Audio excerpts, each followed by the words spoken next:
बहुत बहुत धन्यवाद बड़े भाई डॉक्टर साहब जीवन जी का। और उसके साथ साथ इस मेला कमेटी के जितने सदस्य हैं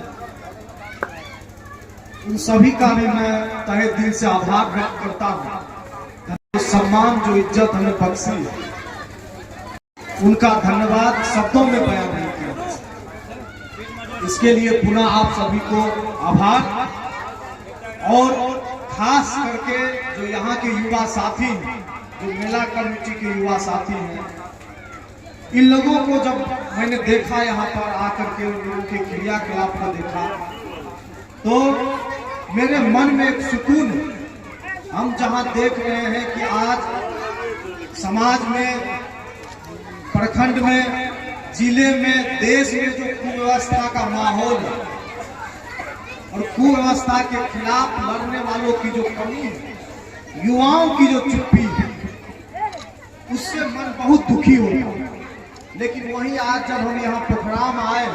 और यहाँ की युवाओं की जो सक्रियता को मैं देख रहा हूँ, जिस प्रकार से सामाजिक कार्यों में अपनी भागीदारी बढ़ चढ़ कर दे रहे हैं, उससे मेरा मन गदगद हो गया है। इसके लिए मैं मेला कमेटी के सभी साथियों का, बलराम जी का, राजेश जी का, गौतम जी का, प्रिंस जी का, भाई गौरव सरकार जी का, एवं यहाँ जितने उपस्थित हमारे युवा साथी हैं, बड़े बुजुर्ग हैं, प्यारे बच्चे हैं, माताएं बहनों हैं, सभी के प्रति आभार व्यक्त करता हूँ। और देखिए मेला का अतीत जो है बहुत पुराना समय से मेला लगाया जा रहा है और मेला की उपयोगिता रही है हमारे समाज में। जब यह देश अंग्रेजों का गुलाम था उस समय भी मेले लगाए जाते थे और खास करके मेले की शुरुआत उसी समय से हुई। उस समय मेले इसलिए लगाए जाते थे क्योंकि उस समय फोन नहीं था, हाँ उस समय जो है सो रेडियो नहीं था, टीवी नहीं था,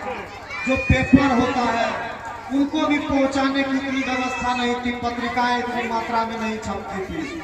तो किस तरह से जो हमारे देश के जो स्वतंत्रता संग्राम के जो नायक थे, जो क्रांतिकारी थे, उनका आवाज, उनके विचार किस तरह लोगों में पहुंचे, उसके लिए मेला का आयोजन होता था। मेला में आते थे, अपने पर्चे बना करके लोगों के बीच पर्चों का वितरण करते थे और उनको बताते थे कि हमारा विचार क्या है, हमारा लक्ष्य क्या है और अंग्रेजी जो शासन है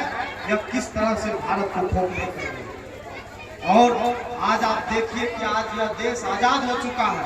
उसके बावजूद इस देश में जो इस तरह की व्यवस्था है जिसमें गरीब और कमजोर लोग रोज शोषण के शिकार हो रहे हैं, अपमानित हो रहे हैं, अपने हक से, अपने अधिकार से बेदखल हो रहे हैं, ऐसे परिस्थिति में भी आज जरूरत है कि हम सभी एकजुट हो। जिस तरह से आज एकजुटता के साथ इस मेले का आयोजन हुआ है, मैं इस मेला कमेटी के सभी युवा साथियों से गुजारिश करता हूँ कि उसी प्रकार से जो हमारी गांव की समस्या है, जो हमारे समाज की समस्या है, जो हमारे ब्लॉक की समस्या है, जो हमारे जिले की समस्या है, उस पर भी हम लोग आपस में बैठे और बैठ करके रणनीति बनाए कि किस प्रकार से उस समस्या का समाधान हो। वो समस्या चाहे आपके गांव के सड़क की हो, वो समस्या चाहे आपके गांव में, और हमको नहीं मालूम है कि यहाँ उप स्वास्थ्य केंद्र है या नहीं, उनकी क्या व्यवस्था है, उनकी कैसी व्यवस्था है, यहाँ पे जो सरकारी स्कूलें हैं उनकी क्या व्यवस्था है, और यहाँ की जो कानून व्यवस्था है उसमें क्या त्रुटियां हैं, ब्लॉक में क्या त्रुटियां हैं, इन सभी मुद्दों पर भी विचार होनी चाहिए ताकि हमारे लोगों के, हमारे समाज के लोगों का बेहतर रूप से विकास हो सके। आप लोगों को समझना चाहिए कि आज यह एक लोकतांत्रिक देश है जहां पे आपके पैसे से सारा व्यवस्था को चलाया जा रहा है, उसके बावजूद लोग आज गरीबी में, लोग आज तकलीफ में जीने को मजबूर है। तो इस तकलीफ के जिम्मेवार जितने इस कुर्सी पर बैठे हुए लोग हैं उतने ही जिम्मेवार हम और आप भी हैं, क्योंकि हम और आप चुप हैं।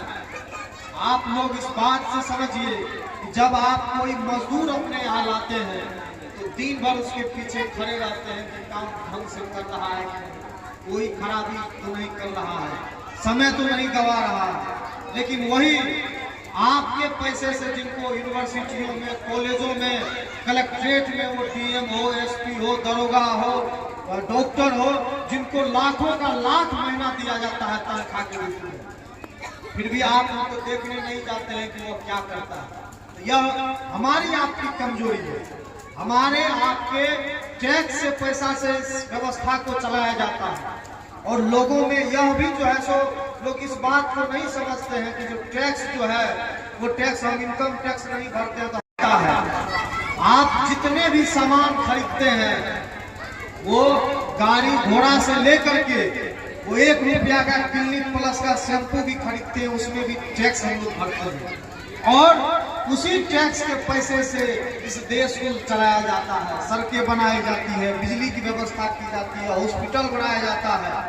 वो जो थाना में जो पुलिस है, चौकीदार है, दरोगा है, उनको जो तनख्वाह दी जाती है, जो बड़े बड़े भवन बनाए जाते हैं, वो सब आपके पैसे से बनाए जाते हैं ताकि आपका बेहतरी हो, आपका जीवन जो है सो सरल हो सके, आसानी से आपका जीवन बिना तकलीफ से बीत सके। लेकिन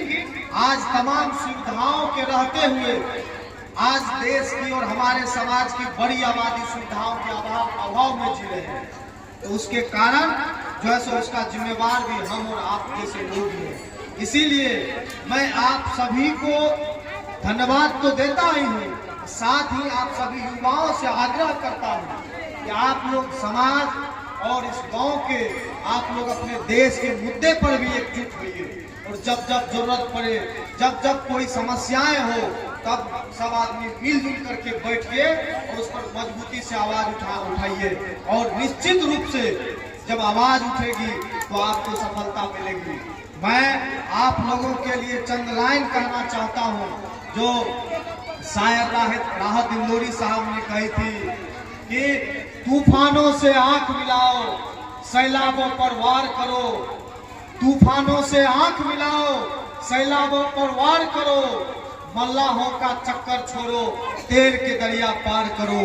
आप सभी युवा साथियों से मैं यही कहना चाहता हूं, आप में वो क्षमता है, आप में वो ताकत है, आप में वो प्रतिभा है कि आपको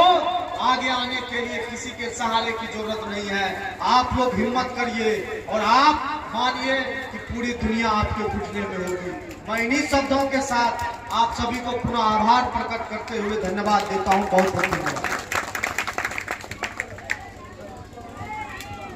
भिखारी आपको समझ